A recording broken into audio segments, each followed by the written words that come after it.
Nippon Paint Flex 400 waterproofs concrete permanently and effectively from Nippon Paint.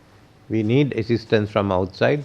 So World Bank, ADB and others who are interested certainly would come in, because we are committed to a green economy and we want to go ahead. This in short is what Sri Lanka is planning to do. The rest of the details I leave it to you.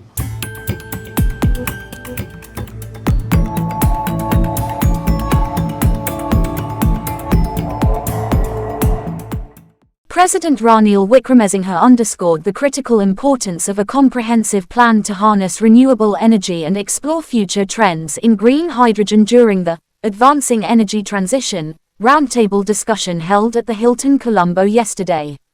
The event, organized in collaboration with the World Bank, the Ministry of Power and Energy, and the Ceylon Electricity Board, provided a vital forum for discussing the country's energy transition strategies. President Wickremesinghe drew attention to a recent report by PricewaterhouseCoopers on green hydrogen, highlighting its significance and the need for detailed planning to capitalize on this emerging sector. He acknowledged existing gaps in local expertise and emphasized the necessity for international assistance from organizations such as the World Bank and the Asian Development Bank, as well as the involvement of local and international investors.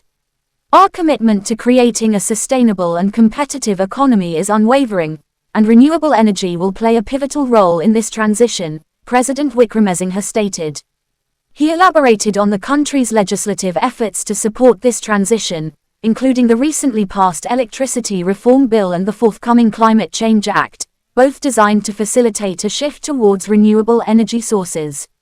The roundtable discussion was marked by robust participation from key stakeholders, who discussed the potential of green hydrogen as a cornerstone of Sri Lanka's renewable energy strategy.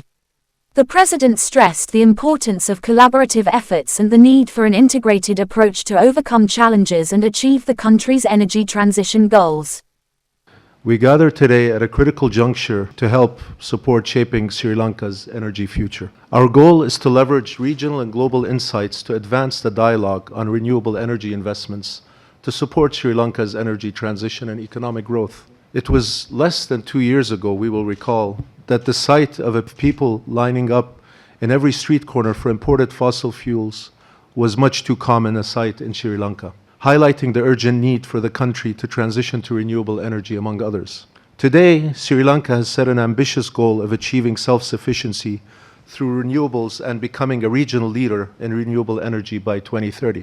As per the updated nationally determined contribution in 2021, the goal is to source 70% of the country's electricity from renewable energy by 2030. The country also intends to achieve a carbon-neutral energy sector, incorporate advanced technologies like green hydrogen and smart grids, and ensure universal access to sustainable energy by 2050. These medium and long-term objectives for Sri Lanka's energy transitions are ambitious, but they are achievable. The Climate Prosperity Plan unveiled at the COP27 presents a national investment strategy to achieve climate objectives in energy, finance, and in resilience. The country has also made commendable strides in expanding renewable energy, especially in solar and wind power procurement. As we know, Sri Lanka's abundant renewable energy resources hold great promise for further capacity expansion to advance energy transition goals. Enhancing institutional capacity and regulatory frameworks for renewable energy procurement from private sector independent power producers, IPPs, can mitigate risks and accelerate investments. Investments in cost-effective energy storage and grid modernization are also essential to integrate a high proportion of variable renewable energy and maintain grid stability. Under the leadership of His Excellency the President and the Honorable Minister of Power and Energy, the government of Sri Lanka has embarked on an ambitious reform agenda in the power sector. These reforms aim to improve the overall sector governance, efficiency, and financial sustainability by unbundling the generation, transmission, and distribution of power, and by increasing transparency, competition, and private sector investment and participation. A new Electricity Act is currently with the Parliament as we speak. Under this new framework, the government is considering the establishment of One, new regulations for renewable energy power procurement from IPPs in the private sector, and transparent policy and regulatory frameworks and guidelines for land acquisition and grid connectivity related activities for renewable energy capacity augmentation by the private sector. However, private investment in the energy sector still faces financial risks from utility performance and currency concerns, technical challenges with grid integration, and some institutional barriers requiring more regulations governing competitive procurement. Fiscal crises and debt treatments have limited public funding, and the need for political and regulatory continuity can positively impact business operations and financing. In terms of the World Bank Group's support, our approach centers on providing financial products, policy advice, and technical assistance to developing countries. By leveraging the strengths of each institution, the World Bank Group assesses diverse global challenges, one of them, very importantly, being renewable energy transition, among others. In Sri Lanka, the World Bank, in close collaboration with other development partners, has been supporting the government's reforms by providing policy advice and technical assistance. In partnership with IFC and MIGA, we are also assisting the government to design and implement innovative de-risking instruments to improve the bankability of renewable energy projects. Moving forward, and to attract private investments to meet Sri Lanka's ambitious goal for energy transition, it would be critical to develop a comprehensive roadmap with a well-sequenced investment plan for bankable renewable energy projects, grid modernization strategies to facilitate renewable energy integration, and a clear and transparent procurement framework and regulations to govern renewable energy power procurement.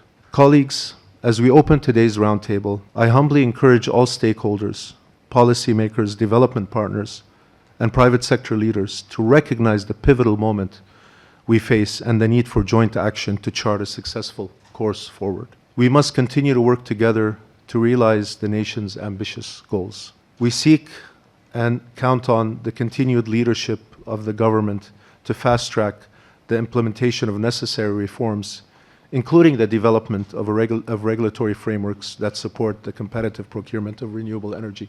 It is essential to cultivate a business environment that minimizes risks for private investors, ensuring transparency and long-term stability. Furthermore, continued support and collaboration of development partners is crucial. We are happy to note that we are working very closely with ADB, AIB, JICA, USAID, and others on the power sector reforms and renewable energy transition. Sri Lanka relies on all of our help to mobilize financial resources, offer technical expertise, and introduce global practices. Most importantly, to meet the massive investment needs required for the sector, public and ODA funds will not be sufficient. The private sector, through their investments and innovations, would be crucial and the driving force to realize Sri Lanka's energy transition. Together, we have the opportunity to transform Sri Lanka's energy sector, generate employment, bolster energy security, and serve as a model for the region and the world. The time to act is now. On behalf of the World Bank Group, I would like again to thank His Excellency the President for his continued leadership, and the Honorable Minister and the Ministry of Power and Energy for their commitment and leadership in convening this high-level roundtable. Thank you very much. As we are emerging from bankruptcy, Sri Lanka is now focusing on a new economic framework, a transition into a highly competitive, export-oriented economy committed to achieving net zero, an economy committed to modernizing agriculture. We have already started the work, but now comes the planning stage.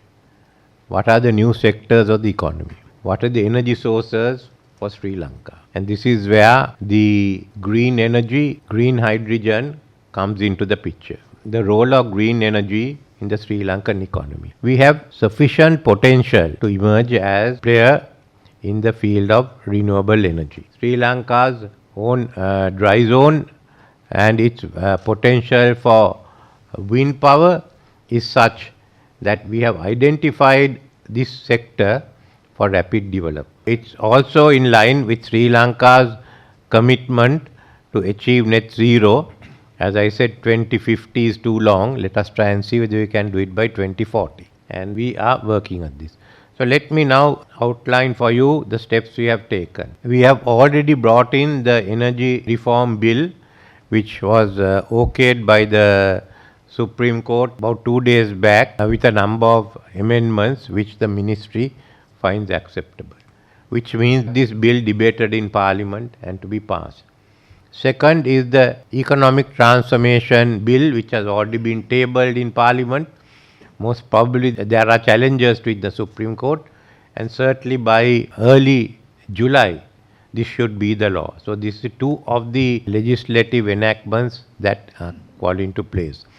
Then we will also be looking at two other pieces of legislation. One is the Climate Change Act. The Climate Change Act is being drafted, and that is that's the third piece of legislation. Fourth, which we have to discuss, whether we need energy transition legislation also. Some countries have energy transition legislation. We've also looked at some areas such as the South Australian. It may be useful for us to have energy transition legislation. Because one is we are going to a new sector, we are opening it up, and not merely power generation but power distribution will have the private sector playing the lead role. So it's going to be private sector driven. There's no other way in which we can achieve our targets by 2040 or for that matter 2050. The Ministry of Finance will also work with others, the Ministry of Environment and the Ministry of Power, on a green finance policy. So the green finance policy will also drive us. So these are the components that we will have for the transition into green hydrogen, into using renewable energy. Next comes the issue of green hydrogen and our potential for green hydrogen. It is estimated to be about 40 gigawatts, can be more. There's also the other issue that has come of how do we safeguard the bird life in the Mannar area. I think in my view this can be done and it should be done. Nevertheless, there is a heavy potential for green hydrogen. But there are many more questions to be answered about green hydrogen today than earlier. So we have to work at what is the cost, when is it going to be attractive for private sector investments. But I note that India has already in its plans included the export of green hydrogen, a fairly substantial amount of green hydrogen. Secondly is the new undersea cables that are coming on for power distribution. One is between Australia and Singapore. The other is between Singapore and India. Now Sri Lanka has the potential of connecting to the Indo-Singapore undersea cable. So that's where the potential is. While looking at the users of green hydrogen, we feel that it will help us in the long run to become a logistics center for the region. We have 3 ports, Trincomalee, which is close to the green hydrogen sources, Hambantota, in the south there is also green hydrogen available, and finally Colombo. So this would be the area. We are also discussing with India land connectivity between South India and Sri Lanka, which means we also have the potential of reaching out into the South India. We are already, any case, we are discussing the power link connectivity between Sri Lanka and India. So all this falls into place. It is how do we use it? What is the framework that we have for the exploitation of renewable energy in Sri Lanka? And then what will be the future trends of the green hydrogen? About a month back, PricewaterhouseCoopers put out its latest report on green hydrogen, which is very interesting. So we've got to work this out. But what we want from you all and the help is a plan for Sri Lanka to go ahead. That's where we have to call everyone in.